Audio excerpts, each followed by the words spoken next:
Hi everyone, this is lecture number 9 today, and today I am going to start with applications and limitations of Henry's law. तो सबसे पहले हम देखेंगे Henry's law की कुछ applications कि कहाँ कहाँ ये यूज़फुल है, एंड उसके बाद limitations of Henry's law कि इसके डिमेरिट्स या limitations या ड्रॉबैक्स क्या है। तो चलिए टॉपिक स्टार्ट करते हैं। नंबर 1 जो एप्लीकेशन है हेनरीज लॉ की, that is bends.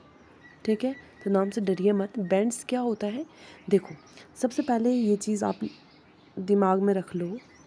Composition of air, air की कंपोजिशन जो आप बचपन से पढ़ते आए हैं। ठीक है जी, तो कंपोजिशन ऑफ एयर में जो नाइट्रोजन है वो सबसे ज़्यादा है, that is 78.09%, oxygen 20.95%, argon 0.993%, and carbon dioxide 0.04%, and other small amount of other gases as well। ठीक, ये है एक जनरल जो कंपोजिशन है एयर का। ठीक है, वो अब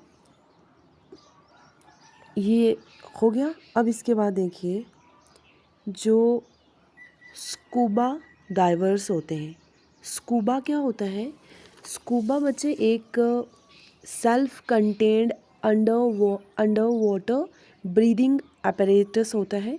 ये अपैरेटस वो होता है जो आपने देखा होगा जो लोग डुबकियाँ लगाते हैं ना पानी के अंदर, जैसे ओशंस वगैरह में लगाते हैं लोग, जैसे रिवर्स वगैरह में जो, या जैसे रिवर में तो है रहने दो, जैसे सी में। ठीक है, जैसे समुंदर में लोग जो सी डाइवर्स होते हैं या जिनको स्कूबा डाइवर्स बोलते हैं। स्कूबा एक बड़ा सा वो टैंक लेके जाते हैं साथ, अपने साथ ऑक्सीजन के लिए। ठीक है, तो या जो फिर जो लोग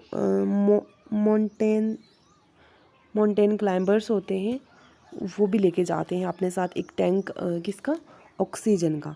तो ये जो स्कूबा डाइवर्स, स्कूबा एक self contained under water breathing apparatus हो गया। और इनमें क्या होता है कि अगर मतलब इन स्कूबा में अगर ये नॉर्मल जो कंपोजिशन ऑफ एयर है ये भरी जाए, तो इससे क्या होता है कि इससे होता ये है कि जो पॉइजनस गैसेस अकोमोडेट होने लग जाती हैं आर्टरीज़ में। ठीक है, तो जैसे ये नाइट्रोजन जो है ये एक्सेस अमाउंट में हमारी बॉडी के अंदर इसका डिपोजिशन हो जाएगा, और ये टॉक्सिक भी है। तो इसलिए क्या किया जाता है, उन सिलेंडर्स में एयर, डिल्यूटेड एयर भरी जाती है। अब ये डिल्यूटेड एयर कौन सी एयर होती है, जो एयर जिस एयर को ट्रीट किया जाता है विथ हीलियम।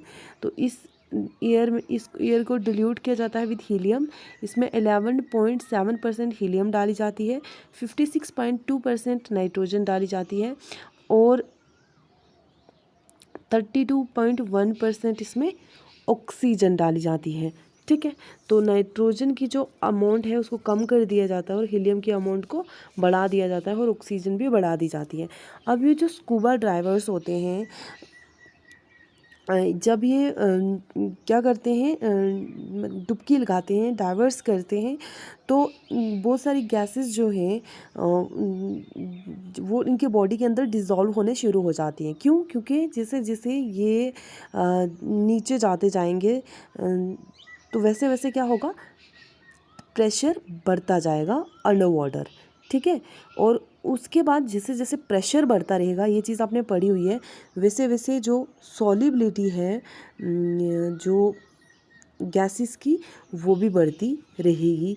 ठीक है, solubility of atmospheric gases in blood, वो भी, ये जो अपवर्ड एरो है ये इंक्रीज़ हो गया, इसका मतलब होता है इंक्रीज़, वो भी बढ़ रही है। और जैसे ही क्या होता है, अब देखो जैसे ही उन्होंने डुबकी लगा के अंदर गए वाटर, अंडर वाटर, तो वैसे डीप द सी, तो वैसे वैसे क्या हो गया, उनके अंदर जो गैसेस थी उनकी बॉडी के अंदर, वो उनकी सॉल्युबिलिटी बढ़ गई। फिर जब वो वैसे डुबकी लगा के वापस ऊपर आए, तो जब वो सरफेस पे आने लगेंगे तो प्रेशर कम होता जाएगा। आपने सुना होगा कि जो अगर सी लेवल पे देखा जाए तो प्रेशर कम होता है, और सी लेवल के मतलब बनीथ द सी लेवल, जो सी लेवल के नीचे जाते जाएंगे जैसे जैसे, तो प्रेशर इंक्रीज़ करता रहेगा। तो जैसे ही सरफेस पे आए तो प्रेशर क्या करने शुरू हो गया, डिक्रीज़ होने शुरू हो गया। और ये डिक्रीज़, डाउनवर्ड एरो का मतलब है डिक्रीज़। तो फिर क्या होगा कि जो डिज़ोल्व हुई हुई गैसेस हैं वो रिलीज़ होना शुरू हो जाती हैं। और रिलीज़ कैसे होंगी, जब वो रिलीज़ होंगी ना तो वो बबल्स बनाने शुरू कर देंगी नाइट्रोजन के ब्लड के अंदर। जैसे बबल्स बनते हैं ना, जैसे आपने देखा होगा वो सोप के बबल बनते हैं, तो वैसे नाइट्रोजन गैस के बबल्स बनने लग जाते हैं। और जैसे ही बबल्स बनेंगे तो बबल्स क्या करेंगे, जो कैपिलरीज़ होती हैं उनको ब्लॉक कर देते हैं और एक ऐसी मेडिकल कंडीशन क्रिएट कर देते हैं जिस मेडिकल कंडीशन को बोला जाता है बेंड्स। ठीक है, समझ आइए अब। और ये कैपिलरीज़ क्या होती हैं, स्मॉल न्यूमेरियस ब्लड वेसल, छोटी छोटी बहुत सारी जो ब्लड वेसल्स होती हैं। ठीक है, तो अब उसके बाद जब ये बेंड्स बन गए तो ये बेंड्स जो होते हैं ये काफ़ी पेनफुल होते हैं और लाइफ के लिए डेंजरस भी होते हैं। अब इन बेंड्स को अवॉइड करने के लिए और ताकि नाइट्रोजन जो गैस है, जो नाइट्रोजन गैस का जो टॉक्सिक अफेक्ट हो जाए, दूसरी गैसेस का जो टॉक्सिक अफेक्ट है उसको मिनिमाइज़ करने के लिए जो टैंक्स यूज़ किए जाते हैं स्कूबा डाइवर्स के द्वारा, उनको फिल्ड किया जाता है उस एयर के साथ जिस एयर को डिल्यूट किया जाता है हीलियम से, और उसमें ये परसेंटेज आ जाती है गैसेस की। ठीक है, तो आप यहाँ से लिखना स्टार्ट करेंगे, यह आपकी समझ के लिए था। तो ये भी एक हेनरीज लॉ की एप्लीकेशन है। तभी तो हमें पता चल पाया कि डीप्टा सी जो है वो प्रेशर इंक्रीज़ करेगा और सरफेस पर डिक्रीज़ करेगा। तभी तो हम इस काबिल हुए कि हम यानी वो एयर जो स्कूबा डाइवर्स के टैंक हैं उनमें डिल्यूटेड एयर फिल कर पाए। ठीक है, अब दूसरी जो एप्लीकेशन है वो है अनॉक्सिया। अनॉक्सिया क्या होता है, देखो जो लोग हाई एल्टीट्यूड्स पे रहते हैं, जो क्लाइंबर्स होते हैं जो हाई एल्टीट्यूड्स पे चढ़ते हैं, या जो लोग बहुत माउंटेन्स पे रहते हैं, पहाड़ी हिली एरियाज़ में, ऊंचाई पे काफ़ी ज़्यादा, तो वहाँ पे क्या होता है, जो पार्शियल प्रेशर होता है ऑक्सीजन का वो ग्राउंड लेवल के कंपैरिजन में कम होता है। अब ये पार्शियल प्रेशर ऑफ ऑक्सीजन का मतलब क्या होता है, इसका मतलब ये होता है कि कितने अच्छे से ऑक्सीजन जो है वो मूव कर पा रहा है लंग्स से ब्लड में। ठीक है, तो मतलब ये मेजरमेंट है oxygen pressure in arterial blood. ठीक है, तो आर्टरियल ब्लड जो है उसके अंदर ये मतलब आर्टरियल ब्लड का आर्टरियल जो आर्टरीज़ के अंदर जो आर्टरियल ब्लड है उस ब्लड में ऑक्सीजन प्रेशर की मेजरमेंट करता है, इससे होती है। ठीक है, तो आप सिंपली ये बोलेंगे जो पार्शियल प्रेशर ऑफ ऑक्सीजन है ये रिफ्लेक्ट करता है कि कितने अच्छे से ऑक्सीजन जो है वो मूव कर पा रहा है लंग से ब्लड में। तो लंग से ब्लड में ऑक्सीजन की मूवमेंट जो माउंटेनर्स होते हैं, जो क्लाइंबर्स होते हैं, या जो लोग हिली एरियाज़ में रहते हैं टॉप पे, तो उनके उनका जो ऑक्सीजन का मोमेंट है लंग से ब्लड में वो काफ़ी वीक होता है। क्यों वीक होता है, क्योंकि आपको पता है टॉप पे प्रेशर कम होता है। ठीक है, और ग्राउंड लेवल पे प्रेशर ज़्यादा होता है। तो जब टॉप पे प्रेशर कम होगा तो गैसेस की जो सॉल्युबिलिटी है वो डिक्रीज़ कर जाती है। ठीक है, तो इसकी वजह से क्या होता है कि लो कंसंट्रेशन होती है ऑक्सीजन की ब्लड में और टिश्यूज़ में। उन लोगों के जो लोग हाई एल्टीट्यूड्स पे रहते हैं या जो क्लाइंबर्स होते हैं, जैसे माउंट एवरेस्ट पे कोई चढ़ रहा है। ठीक है, तो अब ये जो लो ब्लड ऑक्सीजन है ये इसकी वजह से होता क्या है कि एक तो उन लोगों में वीकनेस आ जाती है, दूसरी बात उनमें जो सोचने समझने की जो एबिलिटी होती है वो भी कम हो जाती है। तो इसी कंडीशन को या इस सिम्टम्स को, जो वीक होना और सोच समझ का कम होना, इसी को बोला जाता है अनॉक्सिया। तो ये अनॉक्सिया भी इसी की वजह से होता है। तो अब अनॉक्सिया का पता हमें हेनरीज लॉ के द्वारा चल गया, क्योंकि हाई एल्टीट्यूड्स पे प्रेशर कम, सॉल्युबिलिटी ऑफ गैसेस कम।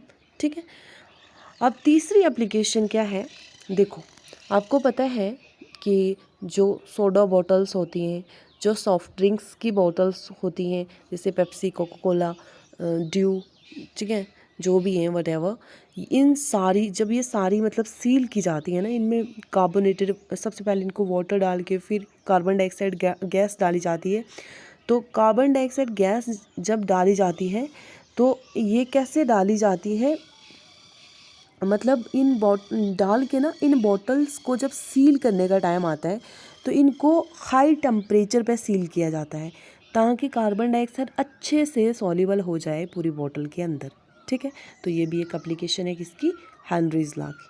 अब चलिए, हमने इतनी सारी एप्लीकेशंस देख ली हैं, अब हम चलते हैं हेनरीज लॉ की लिमिटेशंस पे कि क्या कुछ ऐसी ड्रॉबैक्स, ऐसे कुछ मतलब है कोई ऐसा मतलब कि जहाँ पे हेनरीज लॉ एप्लीकेबल ना हो, मतलब इसका कोई लिमिटेशंस, इसका कोई ड्रॉबैक है।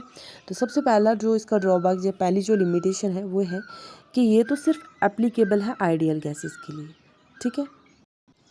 अब ये आइडियल गैस क्या होती है, तो जो टर्म आइडियल गैस है ये रेफ़र करती है एक हाइपोथेटिकल गैस, ठीक है, हाइपोथेटिकल गैस जो बनी हुई है उन मालिक्यूल्स की, जो मालिक्यूल्स कुछ रूल फॉलो करते हैं। सबसे पहले जो आइडियल गैस होती है, इसके मालिक्यूल्स एक दूसरे को ना ही अट्रैक्ट करते हैं और ना ही रिपेल करते हैं, समझ आई। अब इनके बीच मतलब इंटर पार्टिकल अट्रैक्शन नहीं है, इंटरेक्शंस नहीं है, और उसके बाद इनकी काइनेटिक एनर्जी लॉस नहीं होती जब ये, अब इनके बीच कौन सी इंटरेक्शंस होती हैं, तो ये इनके बीच इलास्टिक कोलिजन होती है, या जिस वेसल में या कंटेनर में इस गैस को डाला हुआ है उस गैस के पार्टिकल्स का जो इंटरेक्शन है वॉल्स के साथ, तो जो वही इलास्टिक कोलिजन होती है। और जब इलास्टिक कोलिजन होती है, कोलिजन का मतलब एक दूसरे के साथ टक्कर करेंगे, एक दूसरे के साथ मतलब कोलाइड करेंगे, तो मतलब एक दूसरे से टकरा के इधर उधर भागेंगे, तो तब इनकी कोई भी काइनेटिक एनर्जी लॉस नहीं होती। और अभी आप आगे पढ़ेंगे का काइनेटिक एनर्जी रॉल्स लॉ को फॉलो करती है, ठीक है। तो वो रॉल्स लॉ अभी हमने किया नहीं, इसलिए मैं आपको उसका नहीं बता रही, ठीक है। उसके बाद अब इस सिर्फ आइडियल गैसेस के लिए एप्लीकेबल है, लेकिन रियल गैसेस के लिए क्या है, एप्लीकेबल है, लेकिन लो प्रेशर पे जब क्या हो जाता है कि जो रियल गैसेस होती हैं वो बिहेव करने लग जाती हैं एज आइडियल गैसेस की तरह, ठीक है। तो अब ये रियल गैसेस कौन सी होती हैं, तो रियल गैसेस जो अपोजिट हैं आइडियल गैसेस के, जैसे जिनका कोई थोड़ा वॉल्यूम भी हो, जो स्पेस भी ऑक्यूपाई कर रही हो, जिनके पार्टिकल्स के बीच फोर्स ऑफ अट्रैक्शन और रिपल्शन भी है थोड़ी बहुत, ठीक है। तो जो काइनेटिक एनर्जी लूज़ करती हैं जब वो कोलाइड करती हैं, तो फॉर एग्जांपल जैसे कि नाइट्रोजन, ऑक्सीजन, ये सारी गैसेस जो है ये इनको आप रियल मान सकते हो। और आइडियल गैसेस की एग्जांपल में बच्चे आप कार्बन डाइऑक्साइड, नाइट्रोजन, ऑक्सीजन को ले सकते हो, लेकिन under standard condition of temperature and pressure, ठीक है। तो उसके बाद अब ये भी एक ड्रॉबैक हो गया ना, कि लिमिटेशन होगी ना कि ये सिर्फ आइडियल गैसेस के लिए एप्लीकेबल है। रियल गैसेस के लिए कब एप्लीकेबल होगा, लो प्रेशर पे। और लो प्रेशर पे जो रियल गैसेस हैं वो किसकी तरह बिहेव करती हैं, एज आइडियल गैसेस की तरह, ठीक है जी। चलो, ये बात तो क्लियर हुई फर्स्ट। अब सेकंड एप्लीकेशन क्या है, ये जो लॉ है ये उन गैसेस के लिए एप्लीकेबल नहीं है जो गैसेस क्या करती हैं, जब उनको सोल्यूशन में डालो तो उनमें केमिकल चेंज आ जाए।